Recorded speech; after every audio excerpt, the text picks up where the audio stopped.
bien bonjour chers amis. J'ai la chance aujourd'hui, 28... non, on n'est pas le 28, 28 décembre 28 décembre. Non, on est le on est 29. on Le est 30, on est le 30 on est le aujourd'hui. 30 aujourd'hui. D'avoir Madame Irma avec nous. En fait, Madame Irma, c'est Piero San Giorgio. Bijour. Béjeur, béjeur. Et on va discuter un petit peu de ce qui nous attend pour 2023. Bon, on va le dire tout de suite d'entrée, ça va aller très mal.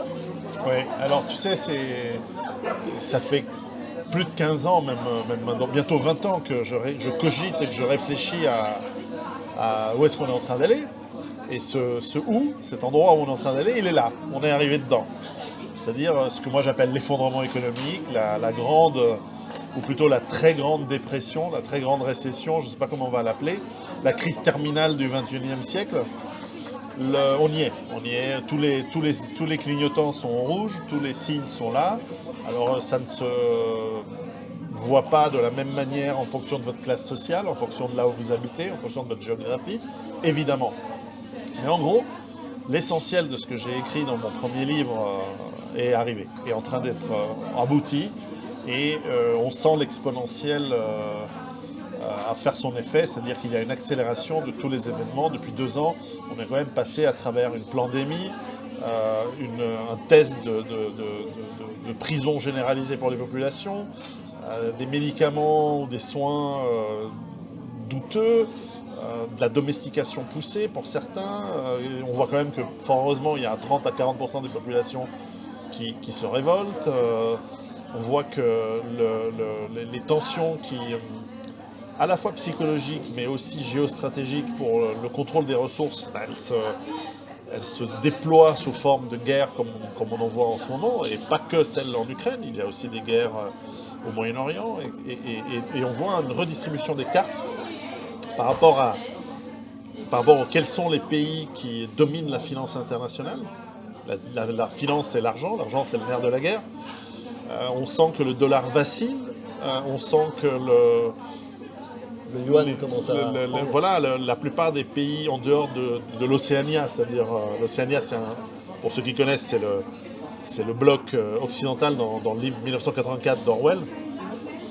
Donc en dehors de en dehors de l'Empire américain, les pays satellites lointains ont commencé à changer leur orbite pour aller vers le nouveau pôle d'attraction économique mondiale, c'est la Chine. Et moins les États-Unis. Et donc il y a une panique qui doit être faite dans tous les tenants du modèle américain. Alors les gens très fortunés, ils changent de fusil d'épaule, c'est pas grave. Ils avaient de l'argent dans le modèle américain, ils vont changer, ils vont se mettre dans l'orbite du modèle chinois. Mais enfin, il y a des idéologues là-dessus qui sont basés et qui ont des intérêts phénoménaux à ce que les États-Unis dominent le monde, qui eux ne peuvent pas changer de fusil d'épaule. Pensez par exemple à tous les néoconservateurs américains, qui ne sont pas très américains, qui ne sont pas très conservateurs et qui ne sont pas très nouveaux. C'est les anciens trotskistes, idéologiquement.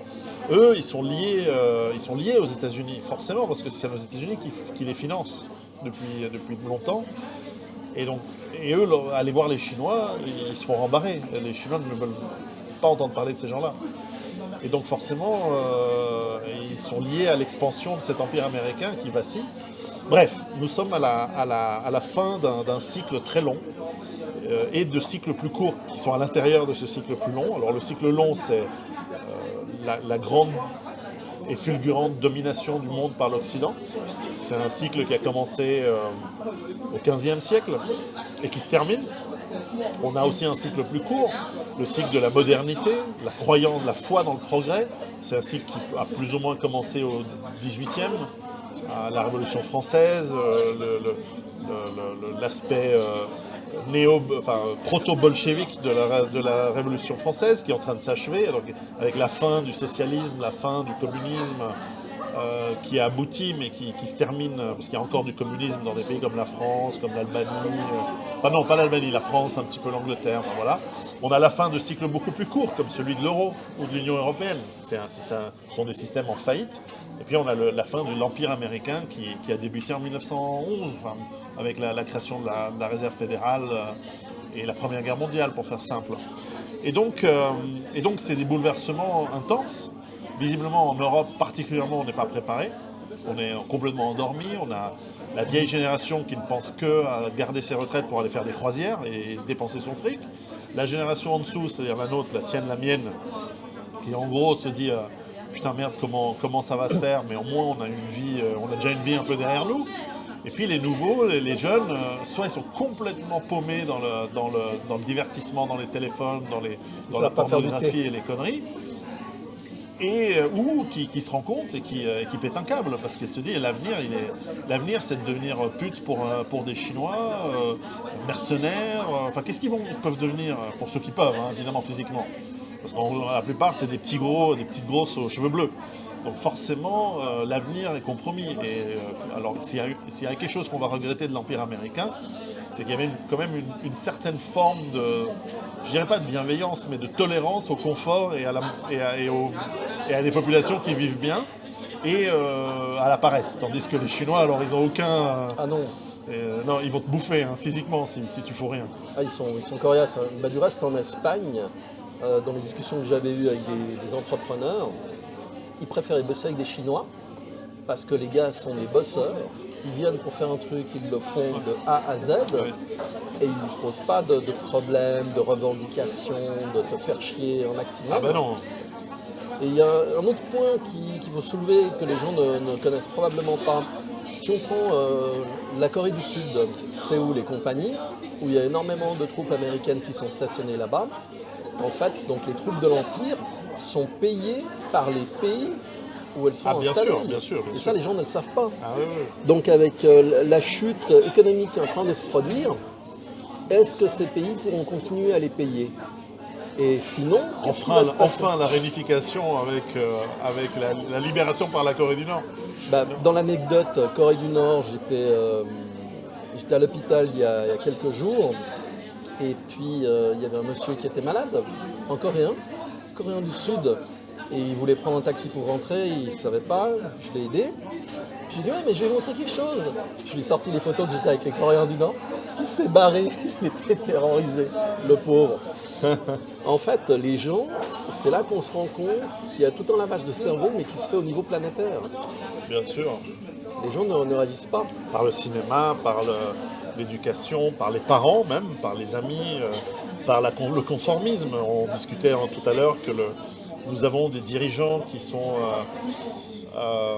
complètement largués, mais qui se battent et qui seront prêts à tuer leur propre population pour garder leurs privilèges, leur arrangement, leur pognon, si on veut. Et on a aussi une population bourgeoise qui est encore bien lotie, encore pour quelques mois, peut-être, encore quelques années. Quelques mois, ouais. Et qui pousse au conformisme le plus total. S'il faut se vacciner, on se vaccinera. S'il faut faire telles études, on fera telles études. Parce qu'il faut que rien ne bouge. Et or, c'est en train de bouger très fort parce que c'est un effet exponentiel. Et là, d'ailleurs, si chaque année, depuis une dizaine d'années, j'essaie de faire des prédictions pour l'année, pour ce que je pense qui va arriver. Mais là, je suis bien embêté cette année parce que tout va tellement vite. Et tout commence à s'emboîter, s'imbriquer. Et l'effet domino, il commence à taper dans tous les sens dans le déploiement des dominos, si on veut.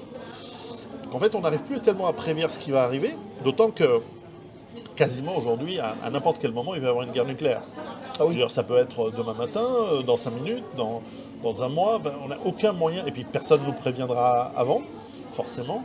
Donc on est en plus, on peut passer, c'est très binaire, on peut passer de cette crise qui s'accélère à l'annihilation totale des systèmes, pas de l'humanité, hein, pas des gens, parce que même une guerre nucléaire, on survit. J'avais fait un PDF là-dessus qui montrait bien que le pouvoir destructeur n'est pas si immense. En revanche, le pouvoir désorganisateur, il est total. Énorme. Ah oui, bien sûr. Il est total. Il casse. Tous les pays touchés seraient totalement désorganisés. Les habitants des villes non ravitaillés à l'instant, enfin à la minute, quoi. Et donc ça amènerait à imaginer que voilà, vous devez vous en sortir avec ce que vous avez chez vous, maintenant, point. Et compter sur les gens de confiance qu'il y a autour de vous, point. Ça, on l'a vu lors de la pandémie, on a dû faire avec ce qu'on avait au moment donné où ça s'est déclenché. Ouais, et ce, malgré l'ouverture des magasins, et finalement une possibilité encore de sortir. Mais imaginez que vous soyez dans une situation où sortir signifie prendre le risque d'être irradié, alors pas pour toujours, mais pendant une période de 2 semaines, 3 semaines, 1 mois, où là vous êtes littéralement obligé de rester dedans, faute de quoi vous pouvez tomber très malade. Ouais, c'est rigolo de s'enfermer dans des abris nucléaires. Moi j'avais fait ça quand j'étais à la protection civile. Ça chauffe vite, hein. Ouais, mais c'est Ça sent rigolo. vite mauvais. Ouais, c'est pas grave ça, t'habitues. Ouais, tu s'habitues à tout.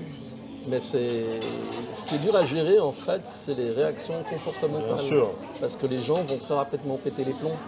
On l'a vu pendant le confinement de 2020, la quantité de divorces qui s'en sont suivis, y compris le mien d'ailleurs. Enfin, où en fait les gens ne sont plus habitués à vivre avec finalement les gens avec qui ils sont censés se voir, mais en réalité ils se voient que 2 heures par jour, y compris les enfants, et évidemment les conjoints. Et donc bon, en tout cas voilà, on est dans une situation où à n'importe quel instant, on est dans une crise de Cuba permanente en fait en ce moment. Sauf qu'on ne le sait pas trop. Mais en réalité, à n'importe quel moment, ça peut partir en échange nucléaire. Et donc, ça nous amène à devoir gérer ce stress, d'une part. Et il est conscient chez ceux qui sont alertes et informés. Et il est inconscient et sous-jacent chez l'immense majorité de la population qui sent bien qu'il se passe quelque chose. Elle n'arrive pas à mettre le doigt dessus. Ils ne veulent pas savoir ce qui se passe. Ils ne veulent pas trop et ils s'enfuient. Et c'est très normal, c'est très compréhensible. Et ils fuient dans la consommation, dans le divertissement habituel. Et pour beaucoup aussi, malheureusement, on voit par le nombre de décès dans le suicide ou dans la drogue, qui augmente sensiblement.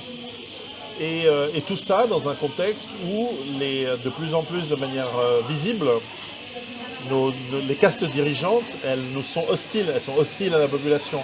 Elles veulent la remplacer, elles veulent peut-être même... Elles veulent certainement la contrôler et peut-être même, le moment venu, l'éliminer, la faire disparaître. Alors, en ce qui concerne le remplacement, comme vous le savez, la Suisse accueille beaucoup de réfugiés. On a accueilli 72 000 réfugiés ukrainiens qui, juste par leur arrivée, nous ont coûté 288 millions de francs suisses. C'est pas grand-chose si on considère les pertes de la Banque nationale suisse qui ont été de 172 ou 178 milliards, j'ai plus le chiffre exactement en tête. Mais ça montre qu'il y a un gros problème. Or, à mon sens, on va l'année prochaine sur une situation de dégradation financière qui va être beaucoup plus prononcée. Au niveau les plats qui sont bon marché, c'est ce que j'utilise habituellement. J'avais parlé du plat de pizza qui était à 1,70 franc et 3 pizzas, qui est monté à 2,40. Et maintenant, pour 2,40, tu as 2 pizzas, on n'a plus 3. Donc ce sont des choses qui sont faites de manière à ce qu'on n'en ait pas conscience, parce que ce n'est pas quelque chose que l'on fait tous les jours. Oui, parce que c'est vrai que cette inflation qui était prévisible depuis plus d'une dizaine d'années, là elle arrive finalement, elle a été maintenue artificiellement cachée pendant longtemps, mais maintenant elle éclate. Et aujourd'hui on estime qu'à travers l'Occident, cette inflation elle est autour de 17 à 20%, la réalité, en moyenne. Ouais. C'est énorme, ça veut dire que vous perdez 20% de votre pouvoir d'achat. Donc quelqu'un qui, je sais pas, pour prendre un exemple, si vous gagnez 2000 € ou 2000 francs, en Suisse, ça n'existe pas, mais en France, vous gagnez 2000 €. L'apport, s'il vous plaît. Le pouvoir d'achat vient de disparaître de 40%. Là-dessus, il faut rajouter la crise liée à tout ce qui est dette des pays, avec les taux d'intérêt qui sont remontés. Le financement des dettes va être de plus en plus difficile. Et en plus, ces taux d'intérêt aujourd'hui sont montés à 4%.